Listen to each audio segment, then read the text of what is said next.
Blast oil circuit બ્રેકરની રચના આકૃતિ સાથે સમજો. એક મજબૂત સ્ટીલની ટાંકી કે જેની અંદરમાં ટ્રાન્સફોર્મર ઓઇલ ભરેલું હોય છે, જે ઇન્સ્યુલેટિંગ અને આર્ક ક્વન્ચિંગ મીડિયમ બંને તરીકે કામ કરે છે. આ જે ટેન્ક છે એ ઇન્ટરનલ ભાગ એટલે કે આંતરિક ભાગોને ટેકો આપે છે અને ઓઇલ રિઝર્વોયર એટલે કે ઓઇલનો જે ભરપૂર ભંડાર હોય છે એ અને કુલિંગનું પ્રમાણ જે છે એ પૂરું પાડવા માટે મદદરૂપ છે.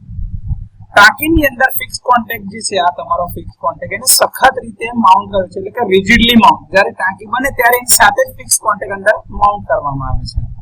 મૂવિંગ કોન્ટેક્ટ જે આ તમારો છે આ રોડ પ્રકારનો એ મૂવિંગ કોન્ટેક્ટ છે ઓપરેટિંગ મિકેનિઝમ સાથે જોડાયેલ હોય છે અને આ જે કોન્ટેક્ટ બનાવવામાં આવે છે એ કોપર અથવા તો કોપરની મિશ્ર ધાતુમાંથી બનાવવામાં આવે છે. અહીંયા તમે જોઈ શકતા હોય તો આ તમારી પિસ્ટન સિલિન્ડર અથવા તો પ્લન્જર ટાઈપની એસેમ્બલી જે હોય છે ઓઇલમાં ડુબાડેલી હોય છે. હવે જ્યારે બ્રેકર ખુલે છે ત્યારે પિસ્ટન, આ જે પિસ્ટન છે કાં તો pre charge gas charge mechanism હોય, કાં તો મિકેનિકલ સ્પ્રિંગ હોય અથવા તો કોન્ટેક્ટની ઝડપી મૂવમેન્ટ, આ જે છે ને કોન્ટેક્ટની ઝડપી મૂવમેન્ટના કારણે આ કોન્ટેક્ટ બહાર તરફ જાય તો પિસ્ટન અંદર તરફ ખુલે, જે આર્ક તરફ નોઝલ દ્વારા ઓઇલને દબાણ પૂરું પાડવા માટે ચલાવવામાં છે. કેમ કે જેવું દબાશે એટલે ઓઇલનું જે દબાણ જે લેવલ હતું એ દબાતું જશે એટલે પ્રેશરમાં વધારો થશે અને આ કોન્ટેક્ટના લીધે અહીંયા આગળ એક જગ્યા બનશે, નોઝલ બનશે. આ લાક્ષણિકતા એટલે કે આ કેરેક્ટરિસ્ટિક ફોર્સ બ્લાસ્ટ છે, જેમાં બ્લાસ્ટ પ્રેશર એ આર્ક થી સ્વતંત્ર રીતે પૂરું પાડવામાં આવે છે. હવે આમાં એ આકારનો આ જે માર્ગ બને, જો તમે જોતા હો તો અહીંયા આલ્ફાબેટિકલ ઓર્ડરનો એ બને છે. આ દેખો આ એ આકારનો જે માર્ગ બને જેમાં નોઝલ બને છે અથવા તો જે પિસ્ટનની ગતિના કારણે આર્ક બને છે, તે ગેપ ઉપર જ ઓઇલનો બ્લાસ્ટ જે છે એ ખૂબ જ ઝડપથી એની ઉપર લાગે છે.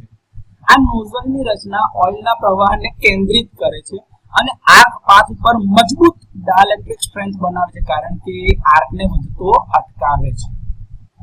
આ ઓઇલ જેટ આર્કને અવરોધે છે. જો તમે જોતા હોય તો અહીંથી આ કોન્ટેક્ટ તમારો ખુલી જાય તો અહીંયા આગળથી તમારું ઓઇલનું દબાણ થાય એટલે આર્ક અહીંયાથી આમ જતો હોય અને ઓઇલ આખું દબાણ કરીને આર્કને વધતો અટકાવે છે.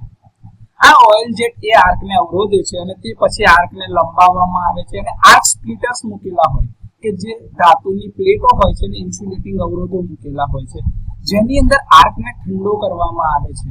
જ્યાં ઓઇલની વરાળ, કારણ કે આજુબાજુનું ઓઇલ તો તમારું વિઘટન થશે જ, એના લીધે એની વરાળ થશે, વેપરાઇઝ થશે અને આજુબાજુ તમારા વિઘટિત વાયુઓ જેમ કે હાઇડ્રોજન અથવા તો હાઇડ્રોકાર્બનના જે વાયુઓ ઉત્પન્ન થશે એ આર્કને ઓલવવામાં મદદ કરે છે.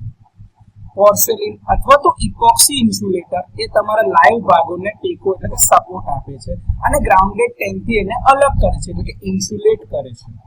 બાહ્ય બુશિંગ્સ ઉપર જે એક્સટર્નલ બુશિંગ્સ આપેલા હોય છે એ ટ્રાન્સમિશન લાઇન અથવા તો બસબાર સાથે એના જોડાણ અથવા તો કનેક્શન માટેના પોઈન્ટ્સ આપે છે. મિકેનિકલ જોડાણો, સ્પ્રિંગ અને ટ્રિપિંગ ડિવાઇસ મૂકવામાં આવે છે, જે મૂવિંગ કોન્ટેક્ટને એક જગ્યાથી બીજી જગ્યાએ લઈ જાય ત્યારે ઓપન કરે છે અને સાથે સાથે બ્લાસ્ટ પિસ્ટનને એક્ટિવ કરે છે, જેના કારણે બ્લાસ્ટ એક્શન થાય છે, તમારું પિસ્ટન નીચે તરફ જાય છે. અને આ જે ઓપરેશન છે ઝડપી અને વિશ્વસનીય ઓપરેશન માટે તેમજ કામગીરીની વચ્ચે એને ચાર્જ અથવા તો રીસેટ કરવા માટે રચાયેલું હોય છે.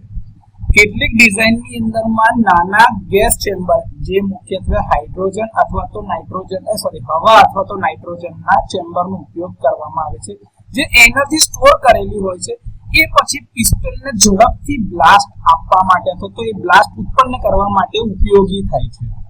આ ઓઇલની સ્થિતિને જાળવવા તેમજ સર્વિસિંગ કરવા માટે ડ્રેન એટલે કે ડ્રેન કોક મૂકેલો હોય છે, બ્રીધર મૂકેલું હોય છે, ઓઇલ લેવલ ઇન્ડિકેટર હોય છે અને ફિલ્ટરિંગ એક્શન માટે ફિલ્ટર્સ મૂકવામાં આવે છે. ઇન્ટરપ્શન એટલે કે વિક્ષેપ દરમિયાન ઉત્પન્ન થતા વધુ પડતા દબાણને સુરક્ષિત રીતે મુક્ત હવામાં છોડવા માટે વેન્ટ્સ અથવા તો પ્રેશર રિલીઝ ઉપકરણો લગાડવામાં આવે છે. તો આ રીતે ફોર્સ બ્લાસ્ટ ઓઇલ સર્કિટ બ્રેકરની રચના તમે સમજાવી શકો છો. અહીંયા તમે જોતા હોય તો મેં કોઈ અલગથી બીજી વ્યવસ્થા જે હોય છે ઓપરેટિંગ મિકેનિઝમ કાં તો કોઈ ચેમ્બર જ્યાં આગળથી તમારો ઓઇલનું રિઝર્વોયર એટલે કે ઓઇલનું જે પ્રમાણ આવતું હશે એક્સ્ટ્રા જરૂરીનું એ કશું અહીંયા મેં બતાવ્યું નથી, તો એની જરૂરિયાત નથી. આવી આકૃતિ ફક્ત પરીક્ષામાં પૂછવામાં આવે ત્યારે દોરવા પૂરતી ઇનફ છે, એટલે કે આટલું તમે બતાવી શકો છો.